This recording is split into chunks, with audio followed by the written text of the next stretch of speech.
Judah's foster family says his death should have never happened. They say DCS failed him. They just simply didn't do their job. They didn't do what they were supposed to. They didn't follow up Ed. They followed up.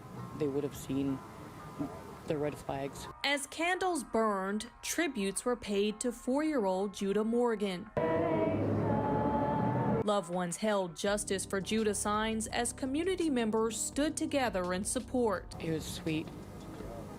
It was loving, caring, very caring. Judah was placed with his cousin Jenna Hollett at 4 months old following abuse allegations within his home. Judah was born with a large amount of THC in his system, from my understanding. And like I said, I wanted him with family. What? Damn. I believe that means that the mother was abusing drugs while he was inside. THC specifically, weed, no? Yeah, specifically weed. Yeah. A lot, but, Actually, I'm not unaware of this. But maybe you could fill me. Large amount. Right. I about to say, because I ain't never heard that before neither. Good God. I'm unaware of this. You can fill me in. If you are pregnant, what are the effects of weed on a child inside the womb? Is it like bad? Well, it's growth. It can stun, even in a teenager, it's not good because it can stun your growth. It can modify your brain and stuff like that. Okay. So that's not good. That's why it's not given to kids. Yeah, that's why it's not good, right? And that's why it's very controversial in some instances to give it to kids.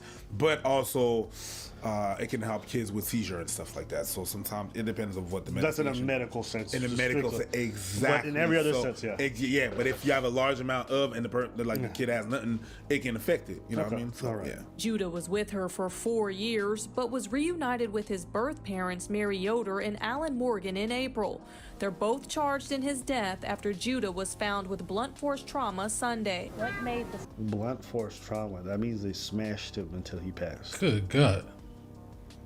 That's what that means. Either they threw him or smashed him, but that's what that means. system give him back to his parents? Long story short, they dropped the ball. I mean, they told me on two separate occasions, the LaPorte County regional manager had told me that they were to file termination of parental rights on 2 different occasions, and for some unknown reason, they failed to do so, and all he could do was apologize, and he said, I bet you they barely get any time. I bet you that.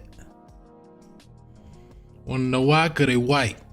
I bet you they don't get any time like that. I bet they're gonna get like maybe 4-year-old loses life 10 days later. I bet they get 4 years. they just had to start the case over. According to the police report, Judah's mother called 911 stating Judah's father lost his temper and hurt him. Investigators found Judah inside a bedroom naked, covered in a blanket with bruises all over his body and on his face and head.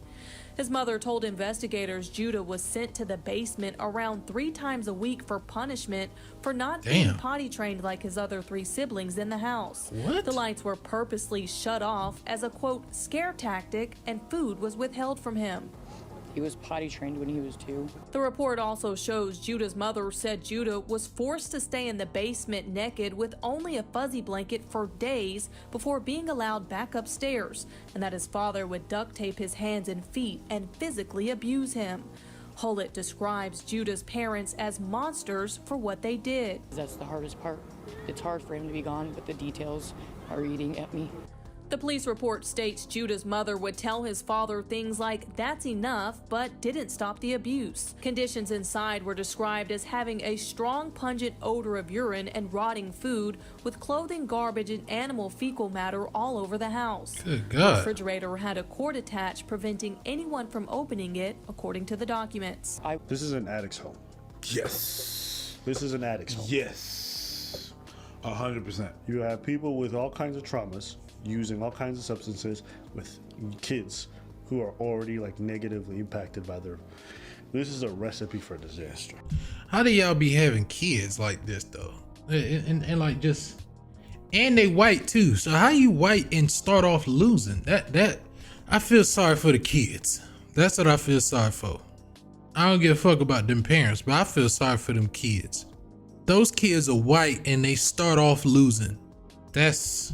They start off at a What happened loss. is that the services release the child. When you white, you supposed to start off in the green, like in the far green in this country. But you starting off with an L, like a major L, like that? Now that's what that little boy had to go through. Imagine what them other 3 kids had to go through.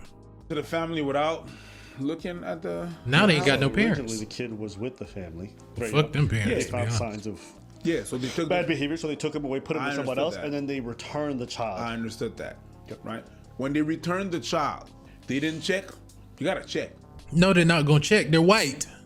They're not checking shit. I'm gonna show y'all another video.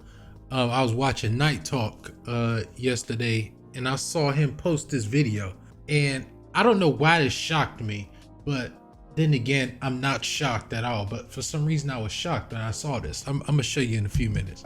No, you don't, apparently. No, you don't apparently. So, I like the mother just being like, the father was the one who did it. Yeah. I ain't got much to say about this. To be honest with you, there's not much to say about this. Give him the chair and stop the chair when. Get them both the damn chair, but they're not gonna do that.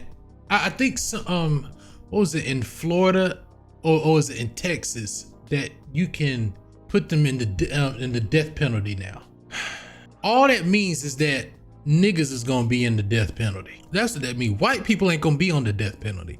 They're still gonna let them roam around and do what they want to do, which is why nobody respects these laws in this country, because y'all don't follow them like you're supposed to. White, black, Asian, brown, or whatever. Y'all don't follow these laws, so nobody else is gonna follow the laws. Y'all don't even respect your own laws. The rest of the world don't respect y'all laws. What was it? I think in some countries now they have banned Christianity. They don't even respect the religion over here now. Y'all have lost all respect for everybody else in the world, all because y'all don't want to do right. In God we trust is what we used to say when I was in school, but now you let the faggots roam around here like they're equal. Matter of fact, how the fuck did the faggots get more equality than the regular black people in this country? I don't understand. But you know, I really want to see the US lose one time. I think I think we've been winning for too long. I think we need to see an L to humble ourselves. You know, stop doing all this bullshit they be doing. But let me go to this other one. Pedophiles getting what they deserve. Watch this. This one's about to be fire. These pedophiles got instant just behind bars. In the end, they died, but watch this shit. Well, if it's all right, I'd like to tell you where it started. Go ahead. All right, well, he was my bunkie, and I had found out that he was in prison for child molestation. So that night he was trying to justify why he did it, and I just told him to be quiet, and he would have to leave in the morning to find a new cell. But he continued to talk about it and try to justify it, so I wrapped a cord around his neck and I took his life. This is Steven Sanderson, Hey. an inmate at the Saginaw Correctional. Hey, that's hard. That is tough. I ain't gonna lie. The fact that he didn't break a sweat when he said that shit. Look at his forehead, shiny as fuck. Well, it ain't shining, dull as fuck. When it's dull, that mean ain't no sweat coming from that motherfucker, and ain't no oil on it neither. That mean he said all that proudly with a straight face, and he ain't give a fuck neither. I bet he ain't get more time. I bet he did. Cause listen, a lot of people back this kind of shit. I ain't gonna lie, I do too. Strangle that motherfucker. But what I'm saying is that I bet he didn't get more time. Phil Black strangling a white man, he would have got more time. Wrapped a cord around his neck and I took his life. This is Steven Sanderson, Hey. an inmate at the Saginaw Correctional. Hey, that's hard. That's hard, bruh. It's probably, I don't know, I'm about to say one of the only times, it's probably a handful of times where I would agree with someone taking someone else's life. And this is one of those situations, bruh. That is hard, especially when Buddy gave him a warning. He said, bro, shut up. I don't want to hear it. Bro, shut up. I don't want to hear it. You're getting a new cell tomorrow. Shut up. You got one more again, all right? Hey, that's tough. That's tough. Facility in Freeland, and the killer of his fellow inmate Theodore Dyer, a convicted child Ugh, molester. look at him. When Stephen was agitated by Dyer's stories of crime, he took the opportunity and did what he thought was best in the time given. Stephen has won himself a place among dozens of inmates around the world who can't even stand to be in the same room as a child molester. Because to them, a prison Look at what he doing. Well, not what he doing. I'm sorry. Look at where he at. That's what I meant to say. What the fuck do you do in there? Is this recess for this nigga? stand to be in the same room as a child molester. Good God To Almighty. them, a prison sentence is not any different from a death sentence. In this video, we're taking you through the stories of some of the most high-profile child molesters who were killed or brutally attacked in jail. Let's get started. Dawg, that knife was Richard shoved Huckle, up his ass. Britain's worst pedophile. Damn. This is This is why I wanted to show y'all this video right here. This dude right here. Richard William Huckle, an Englishman who worked as a freelance photographer in Malaysia and participated in the local community before moving there permanently in 2010. He hoped to establish himself as a successful photographer and build a reputation in the community. Huckle also worked part-time for the Nike Football Club in Malaysia. But even with such a full schedule, he made time for his crime. In 2014, the police discovered a network of pedophiles operating on a dark web network called the Love Zone. They identified a member who always made posts using the greeting, "Hias," and had a distinctive freckle on one of his fingers. The police assumed the identity of the member Shannon McCool and used his website to catch other pedophiles. They rescued 85 children from ongoing abuse and Damn. arrested hundreds of pedophiles, one of which was yours truly. Due to the number of children Black he had girl? abused and the attitude of his posts, the police discovered his No, real no. identity and alerted the Look at her hair. That's not a black girl. That's National Crime Agency. And Huckle was arrested at Gatwick Airport on December 19, 2014. Huckle had no criminal record, and the police released him on bail under the condition that he lives with his parents. Let me go back because I don't think y'all heard that. Huckle was arrested at Gatwick Airport on December 19, 2014. Huckle had no criminal record, and the police released him on bail under the condition that he lives with his parents. And this is what I mean when I say that woman, that last video that we watched, the dude that killed the baby, and I bet the woman was involved too. The person that killed that baby is not gonna get time like that because they're white. This dude is white. He got let out because that was his first crime. Pedophile. First crime. Are you serious? So if I go murder somebody, which is gonna be my first crime, if I go murder somebody, are we saying that I'm gonna be let out because that's my first crime? No, my ass is going to jail for life. He is traumatizing little girls and he gets let out as long as he stays with his parents. And let me tell you how they caught him again. However, his mother confronted Why did they release him on bail though? Cause he's white. The fuck? bail under the condition that he lives with his parents. However, his mother confronted him about the allegations, and he drunkenly admitted to raping children aged 3 to 13. Number one, how he got in that prison. If he had never gotten drunk, would he have said that? Would he still be out here now if he had never gotten drunk that night?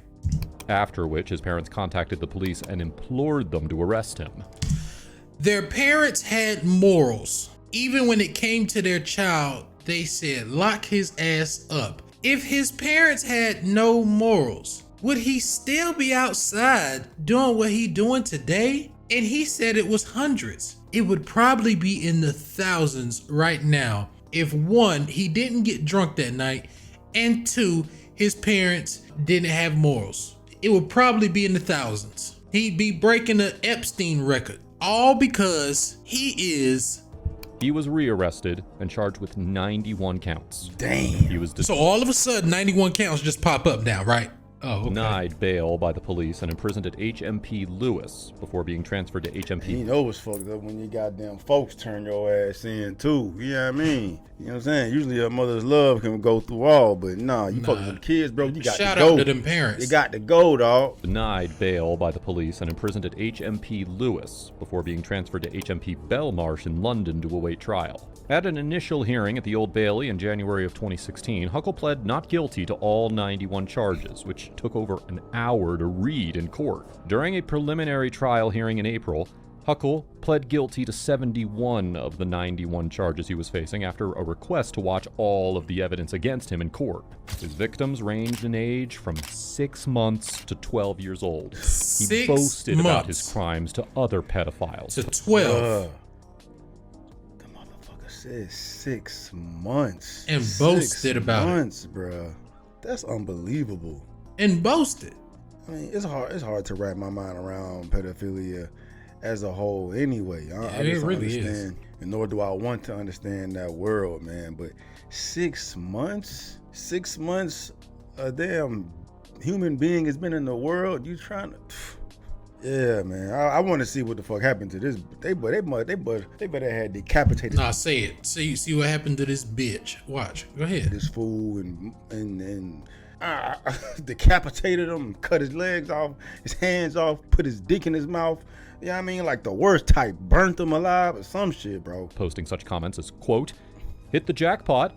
A 3-year-old girl as loyal to me as my dog, and That's nobody seemed to crazy. care. That's Impoverished crazy. kids are definitely much easier to seduce than middle-class kids." Wow. In the end, Richard Huckle was sentenced to life imprisonment with a minimum term of 25 years, making they him about one to of the get your UK's most ass. prolific child sex offenders. His crimes shocked the nation, and his case was widely covered by the media. But the dark story didn't end there.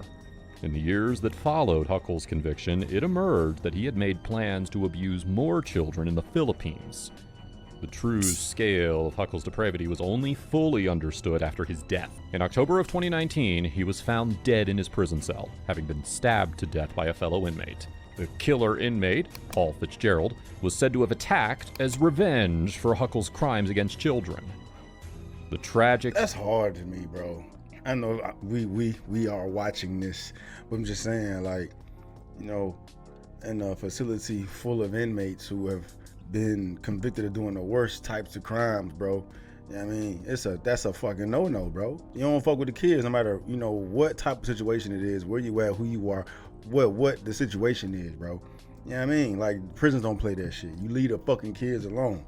It's a death wish, bro. That's tough to me. That's tough. and dark story of Richard Huckle serves as a chilling reminder of the depths of human depravity and the damage that can be caused by those who seek to harm the innocent. That was the only one I wanted to show y'all. Which brings me back to this. 4-year-old loses life 10 days after parents get custody. And the lady said the justice system failed her. Listen, woman. The justice system fail us over here all the time, every day. It ain't shit over here. If you really want to see the change, y'all gonna have to hold yourselves accountable. That's how you gonna see the change. Because the fact that this pedophile was able to just go back outside after his quote unquote first offense, as long as you stay with your mom, is insane to me. That means y'all not holding him to the same standard as you would hold a black person. So this don't surprise me, and this don't surprise me.